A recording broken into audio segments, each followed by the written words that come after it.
अगोदर बघा एकच नगरसेवक होता, आता 4 नगरसेवक आहेत. ती पद्धत चांगली वाटते की ही पद्धत बरी असं वाटतं? पहिली पद्धतच बरी वाटते. पहिली पद्धत म्हणजे कसं नगरसेवकांना काम आता 4 नगरसेवक वेगवेगळ्या पक्षातले आले तर कसं ॲडजस्ट कसं करणार? म्हणजे सगळ्यांचा एकमत झाला. हां, एकमत झालं पाहिजे. एक नगरसेवक भागात एक ते व्यवस्थित होत होतं. हम्म, हम्म, हम्म. आता भाग मोठा, नगरसेवकांना काम करायची मुभा कशी मिळणार? काय? बरोबर.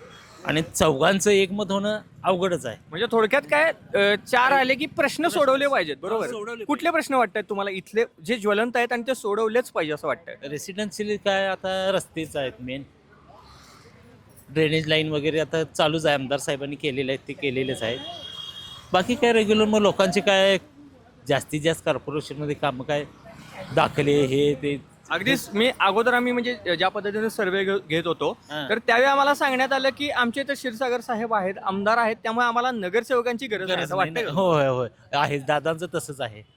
आमचं दादांचं रिलेशन एवढं असं आहे की घरचे आम्ही असल्यासारखं आज सगळे आहे होते. पण बघा आता नगरसेवक निवडून द्यायचा आहे इथला आणि प्रभाग सुद्धा मोठा झालेला मोठा आहे. झालेला आहे. मग तुम्ही वोटिंग करताना पक्ष बघून करणार की माणूस बघून करणार? आता आम्ही जवळजवळ माणूस बघूनच करणार आमच्या दादा आमचे घरचे असल्यामुळे असा विषय आहे. सगळ्यात महत्वाचा प्रश्न, हां. वारं कुणाचा आहे भागात?